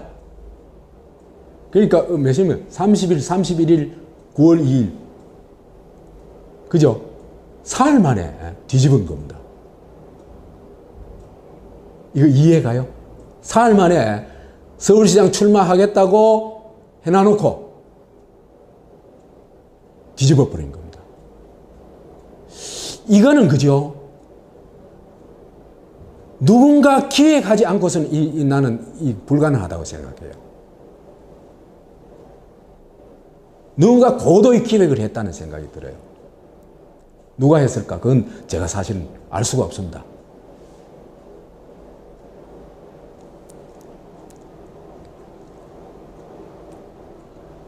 근데 이제 9월 2일 날 출마 안 하기로 결정해놔놓고 그 내부 윤여준하고 이런 관련 어떤 현수막을 걸어놓은 걸 보고 기겁을 한 적이 있습니다. 즉문즉설 공개 그 강연 공개 모임 현수막을 붙여놓은 걸 보고 제가 깜짝 놀랐어요. 야, 하나님이 나타났구나. 아니, 모든 질문을 그 자리에서 답할 수 있다는 게 그게 사람이 할 수 있는 게 아니거든요. 근데 그 답한 내용을 제가 좀 추적을 해봤어요. 추적을 해봤더니 역시 하나님 말씀이 맞아요. 이 사람은 또 뉴라이트 준비위원회 때 참여해가지고 일종의 뉴라이트 이 모임에 중요한 역할을 하는 분입니다. 이래 보니까요, 감이 잡혀요. 이 팀이 뭐 하는 팀인지.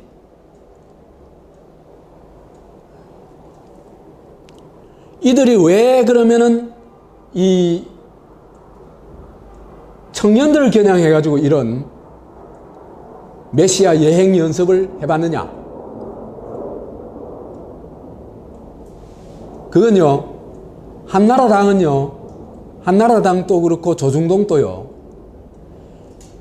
한 60대 이상, 낮게 잡아도 5세 이상의 지지를 받지만 그 밑에 그 50대 이하 세대한테는 거의 완전 왕따입니다. 그죠? 한 2000년 무렵부터요, 그 이전까지는 서울에서 지하철 타면은 거의 신문을 보고 있었어요. 그죠? 신문을 보는데 10중 8구가 뭐였습니까? 조중동이었습니다. 그죠? 근데 어느 때부터인가 신문을 보는 사람도 별로 없어졌지만은 조중동 보면은 사람들의 눈총을 받았어요. 별 희한한 놈 다 보겠다 는 시선을 받았어요. 그러니까 조중동이 갈 길이 없는 겁니다. 한나라도 사실은 미래가 없는 정당이었습니다. 그죠? 어떻게든지 청년을 잡아야 한나라당에 미래가 생깁니다.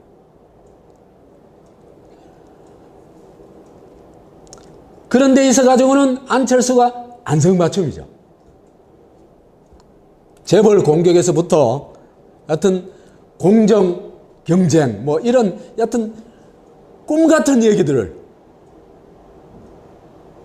청년들한테 막 뿜어내 주거든요. 청년들은 열광하죠.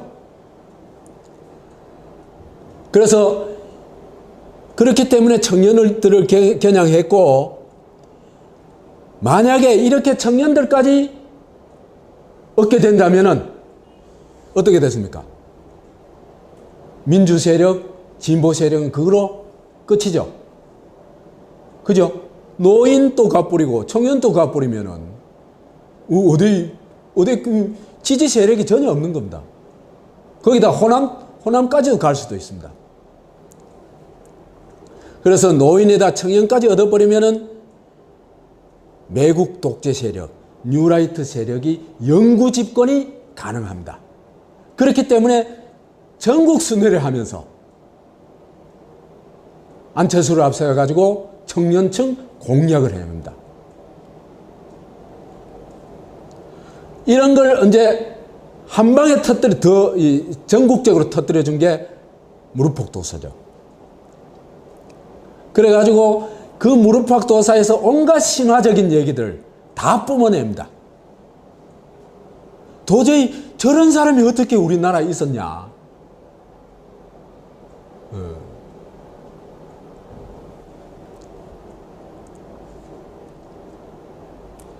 이런 과정을 통해서 이제 국민 메시아가 탄생하게 되는데,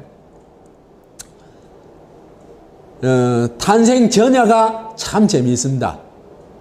2011년 9월 5일 날 메시아 탄생 전야인데, 이걸 저는 크리스마스라고 안 부르고 요 날을 철수마스라고 불러요. 철수 메시아가 태어나기 전날이다.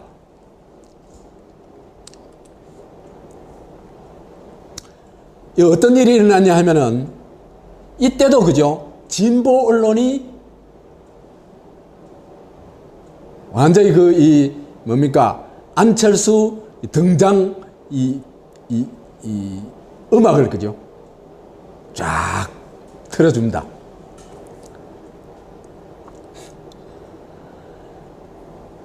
안철수가 이때 뭐라고 얘기하냐면, 야권 진영과 단일화 얼마든지 고려할 수 있다. 이렇게 얘기를 합니다. 9월 5일 날 처음으로 그런 얘기를 합니다. 그 다음에는 역사의 흐름에 도움이 된다면 언제든지 저를 희생할 각오와 준비가 되어 있다. 그 희생이 서울시장 출마라는 역할을 담당하는 것인지, 박원순 변호사 같은 준비된 분에게 양보하는 역할을 맡는 것인지 지금 고민 중이다. 이 무슨 얘기입니까? 지가 하는 건 전부 희생이라는 얘기죠. 그죠? 거룩한 희생이라는 얘기죠. 이런 게 사람들을 그죠? 완전 감동시키는 그런 장면이라고 얘기할 수 있죠. 이래 되면 이제 할렐루야 얘기가 나옵니다.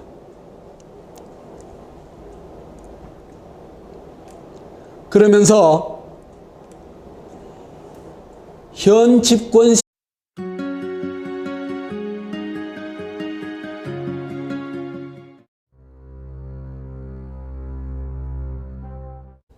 안철수 탐구 두 번째, 위험한 메시아입니다.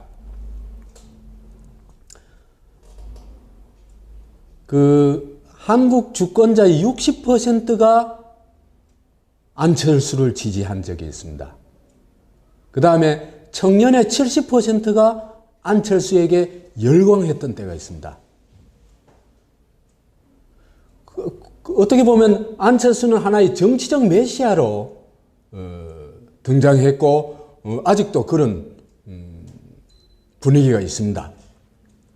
그래서 이 메시아가 나타날 때는 상당히 어떤 위험 징조가 있거든요. 왜 그러냐 하면은 대중이 어떤 열망은 있는데 그 열망을 실현할 수 있는 힘이 없을 때 대체로 메시아한테 의존하게 되거든요. 그렇기 때문에 이 메시아가 나타났다는 건 하나의 위험 신호라고 볼 수가 있습니다. 그렇기 때문에 안철수가 메시아로 나타난 그 과정은 우리가 좀 더 촘촘하게 들여다보고 또 메시아의 실체가 뭔지 정확하게 이해할 필요가 있습니다. 그래서 오늘은 그 안철수가 어떻게 해서 국민 메시아가 됐고 또 안철수가 한 일은 뭔지 이걸 조금 짚어보도록 하겠습니다. 우선 안철수는 2008년 4월 30일 날 귀국을 합니다. 이명박 정권 출범 2개월 후입니다. 이때부터 이제 안철수 신화가 만들어지기 시작하는데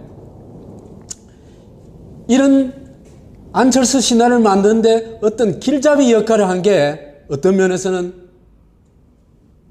언론들입니다. 그것도 진보 언론들이 그런 역할을 합니다. 이게 참 아이러니입니다. 아무튼 4월 29일 날 한겨레에서 안철수 귀국 직전에 미국에서 인터뷰를 합니다. 인터뷰를 하는데 그 인터뷰 내용들이 쭉 훑어보면은 아주 굉장히 어떤 중요한 어떤 의미들을 짚어낼 수가 있습니다. 우선 안철수가 이명박 정권의 황태자가 되겠구나 하는 느낌을 주는 장면들이 좀 있습니다. 안철수는 한나라당 정권에서 서울시장 후보 제안하고 노무현 정권에서 여러 자리를 제안했을 때도 다 거절했던 사람이거든요. 그런데 이명박 정권에 들어와서는 쭉 보시면 아시겠습니다만은 아주 중요한 직책을 6개나 맡습니다. 아마도 이명박 정권을 통틀어 가지고 지위를 이명박 정권의 중요 직위를 이렇게 많이 맡은 사람은 유일하지 않을까 싶습니다.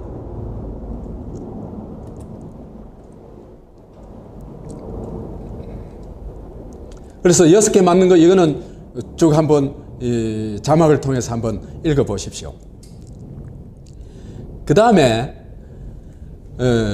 안철수 인터뷰 중에 이런 얘기를 합니다. 그러니까 2007년 말부터 카이스트 석자 교수 자리에 대한 교섭이 있었다. 이런 얘기를 합니다. 그러니까 이명박 정권이 이명박이 대통령 당선되자마자 안철수의 그 카이스트 교수 임용이 추진됐다는 얘기가 됩니다.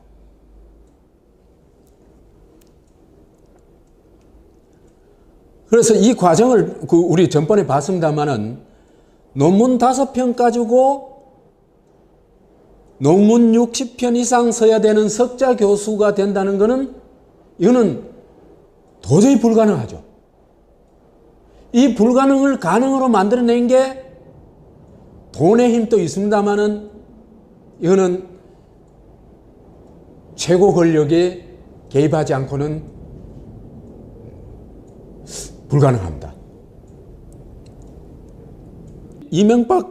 이명박이 대통령으로 당선되자마자 이 안철수가 적극적으로 이명박 정권에 참여하고 그 다음에 카이스트 교수 임용도 추진됐다. 이렇게 볼 수 있습니다. 그렇게 볼 것 같으면은 전번에 얘기했던 정문술은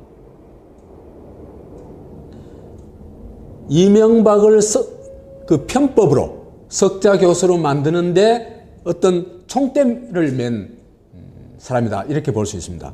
다시 말해서 정상적으로는 카이스트 석자 교수가 될 수가 없으니까 정문술 석자 교수라는 아주 특별한 자리를 하나 만들어 가지고 석자 교수로 추진했다. 이렇게 볼 수 있습니다. 그 다음에 교과서 16종, 이것도 전번에 얘기했습니다만은 정권 차원의 안철수 프로젝트가 아니고서는 거의 동시에 교과서에 이렇게 실린다는 것은 도저히 불가능합니다.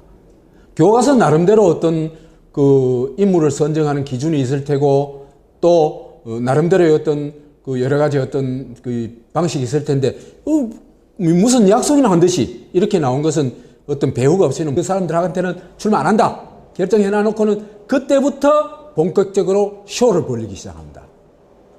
그죠? 그래서 9월 5일 날 언론 불러가지고 그죠? 야권하고 단일을 할 수 있다. 어떤 희생도 치를 각오가 돼 있다. 이래 이제 완전히 분위기를 확 잡아갑니다. 모든 시선이 어디로 가겠습니까? 그걸로 집중되겠죠. 그죠?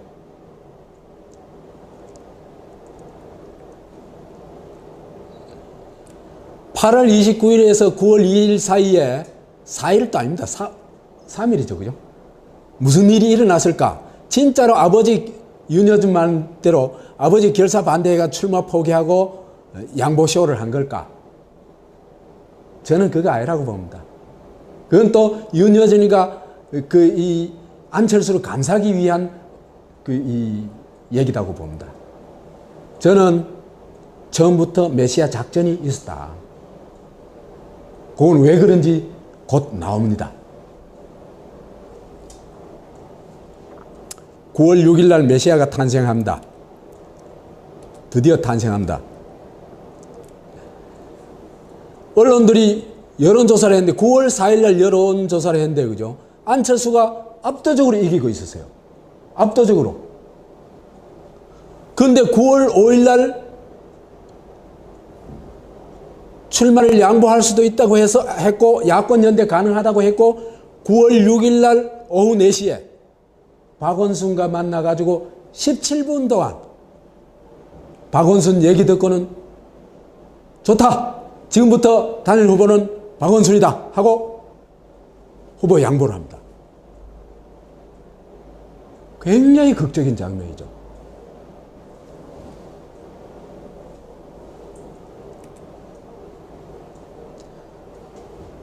이렇게 볼 것 같으면요. 왜 박원순을 택했냐는 거거든요. 하나는 그때까지 지지율이 굉장히 낮았고, 그죠? 그 다음에 이 사람이 시민운동가입니까? 그죠?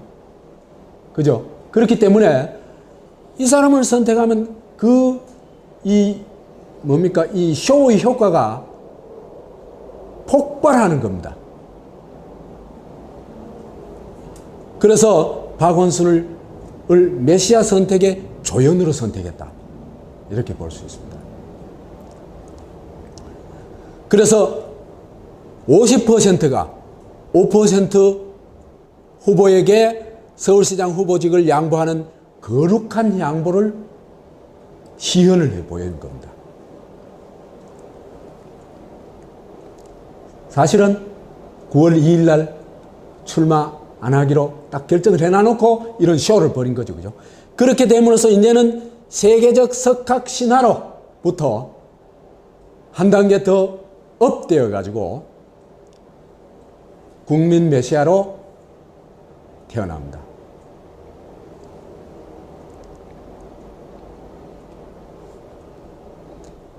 이 국민 메시아가 9월 6일 날 태어나자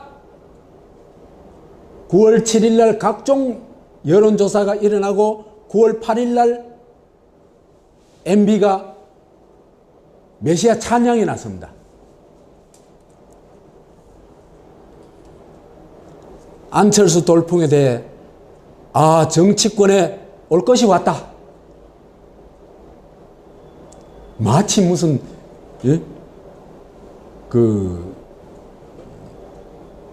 구세주가 나타난 듯한 그런 표현을 합니다. 그래서 이제는 스마트 시대가 왔다. 이게 그죠. 9월 8일 날 추석맞이 특별기획 이명박 대통령과의 대화를 해요. 추석맞이 특별 이런 거 본 적 있어요? 그러니까 이명박이 무슨 말을 하기 위해서 이 기자간담회를 했는지 여기 답이 있는 겁니다. 그래서 이제는 스마트 시대가 왔다. 그런데 정치는 아날로그에 머물고 있지 않나? 이건 안 된다. 그래서 그러한 국민들의 변화적 욕구를 한몸에 받고 안철수가 나타난 거다. 그래가지고 안철수를 뭐로? 새정치 메시아, 국민 메시아로 확 띄웁니다. 대통령이 나서가지고.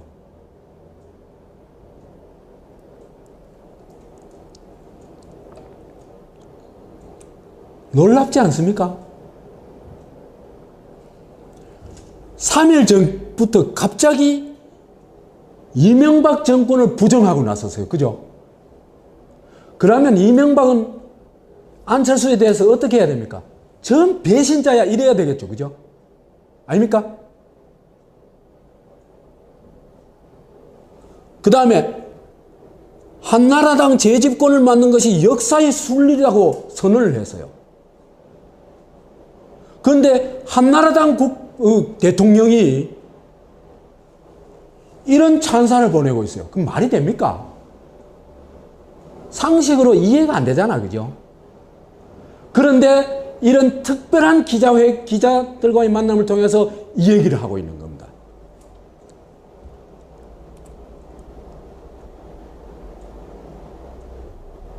그런 안철수를 MB가 스마트 정치의 선구자로 찬양하고 국민 메시아로 띄웠다. 이것이 메시아 탄생의 진짜 의미입니다. 누구의 메시아? 이명박의 메시아입니다.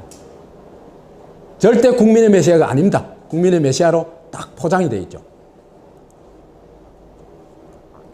그래서 이제 9월 8일 날 드디어 메시아가 강림을 합니다.